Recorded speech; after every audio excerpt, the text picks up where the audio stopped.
Say I want to close this round with an invisible join. Just work the last stitch. I'm going to cut my yarn and open up the loop where you're currently in. So I'm just going to open up this stitch.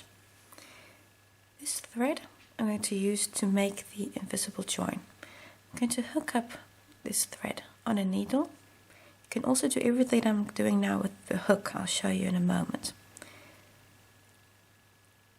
Hook up your needle to the thread and then go back to your beginning stitches. You see here I have a chain 3 and I have the first double crochet, the first stitch.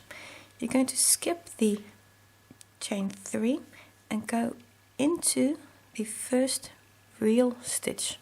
You can see that's the actual stitch itself. Go in there with the yarn and pull together.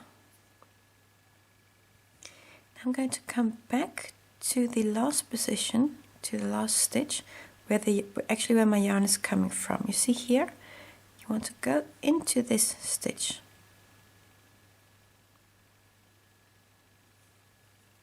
And bring in and pull through.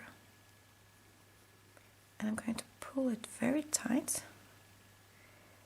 and then open it up a little bit. And what you see happening here is this is the stitch you just made. See this stitch here. And it looks exactly the same as the stitch before and after it. And it's actually this little stitch is now literally on top of the chain 3 that's just below. You see here's the chain 3, so this stitch is now on top of the chain 3.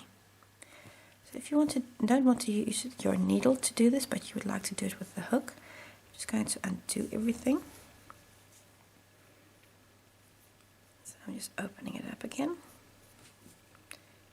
like so. So you do exactly the same in the sense that you open up the thread. You go into again, this is a chain 3, then the stitch just before, or actually just after I should say. Pick up your yarn from, you can either do this from the front or the back, it really doesn't make that much difference, and pull through. So now you've got half the stitch made, and exactly it's the same way as before.